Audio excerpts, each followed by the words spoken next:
Excellent. Thank you so much, Robert. I can tell you I've been to the Highline Park a couple years ago, and with my German tourist hat on, I can highly recommend that you visit it. And we know a little bit about tourist destinations. My other hat is Human Rights Director at BSR. I'm Faris Natour. You saw me this morning. And for the next 10 minutes, we'll give you an overview of one of our best collaborative initiatives, the BSR Human Rights Working Group. Let me see if I can figure this out. There we go. So about 3 years ago, we realized that while there's many great collaborative efforts already out there on human rights, what was really missing was a safe space for companies for dialogue and for exchange on what we lovingly call the boring management challenges of implementing human rights inside companies. Our group has now grown to,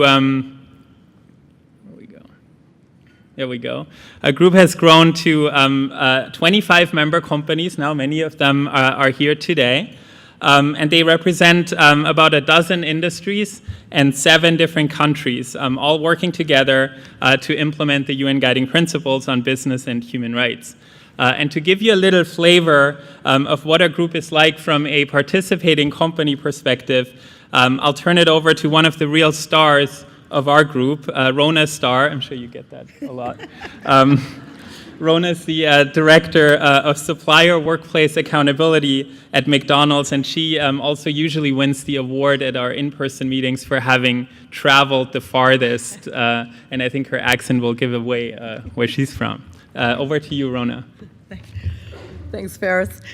So I want you just to take a second, or a minute if you require a bit longer, and imagine a working group that is interactive, it's engaging, and very relevant. You're able to gain and improve the knowledge to support what you, or maybe you're soon to be working on within your own organizations. You're able to use other brands' experiences. I call it stealing shamelessly.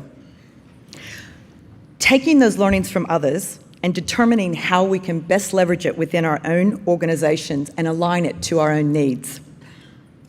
It's just one way to describe our BSR Human Rights Working Group. It's an extremely dynamic and engaging group of people, and as Faris said, it comprises of about 25 different organizations or companies from a variety of sectors, including extractives, electronics, IT. My personal favorite is actually food. Collectively, we have experience in more than 200 different countries, ranging from big cities to very small rural areas. So obviously the dynamics of the group are very exciting. So the working group is based on collaboration as well as dialogue from the team members. We operate under the Chatham House rules. For those of you that aren't familiar with the Chatham House rules, I actually call them Vegas rules. What happens in Vegas stays in Vegas. For those of you that maybe aren't familiar with that, we operate under a rule that is whatever you learn during our time together, you can share with others, you can take it back to your own organizations, but you cannot attribute it to any one particular brand. This actually has been driving a lot of very open and very honest sharing and has been invaluable to me over my time with the group. Since joining, I have taken those learnings and incorporated them into many enhancements that I've done throughout our Supplier Workplace Accountability Program. I just want to take just a couple of minutes to share with you some of the topics that we've covered.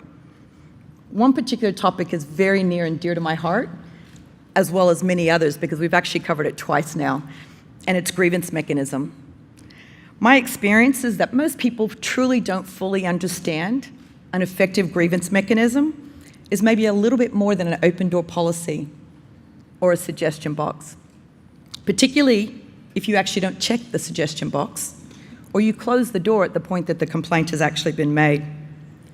The learnings that I gathered from this particular working group or this session of this working group, I actually incorporated it into some grievance mechanism training as well as management system that we ran around throughout the year and applied and gave to our auditors in face-to-face training, as well as webinars that we've used for our suppliers.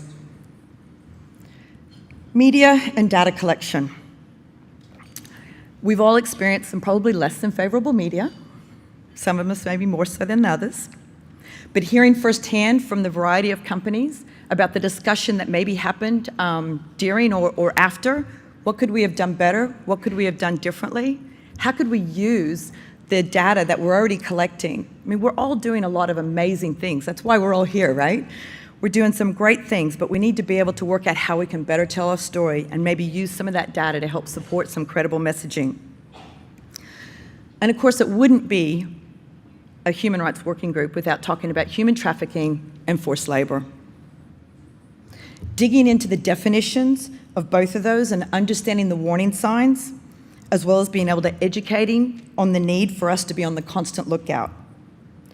The name in themselves are actually too terrible generally for us to ever imagine being within our organizations or within our supply chains, but the issues are in the paper, and due diligence and ensuring an understanding and educating of those of the risk as well as the warning signs are paramount to protecting the workers themselves as well as protecting our companies and our brands. So how does our human rights working group leadership ensure that our sessions are meeting the members' need? That's where my mate Faris comes into it, as well as our leadership team. They're really great about holding conference calls before, talking about making sure that the agenda is going to be relevant and discussing experts that we can get to come in as guest speakers. But of course, we all live in various places around the world, and sometimes it's a little bit challenging to get to all the face-to-face meetings, but we're a very inclusive group. Our leadership are fantastic about holding conference calls afterwards so that we can also share in those learnings. I can't encourage you enough, actually, to join our working group. The more brands that join, the wider and more diverse the knowledge and the experience that we'll have to be able to share. So I look forward to meeting probably not all of you, but hopefully a lot of you next year at our next session. I'm going to hand back over to Faris to talk a little bit more about the leadership. Thanks. Excellent. Thank you so much.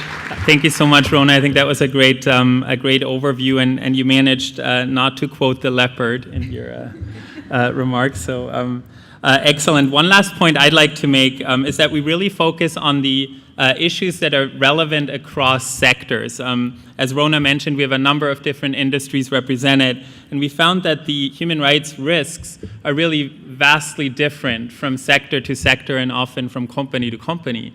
But the internal management challenges in addressing those risks are pretty consistent across the board. And so we've been really strict in the group about making sure that we keep the discussions and the presentations relevant to those cross-sector issues.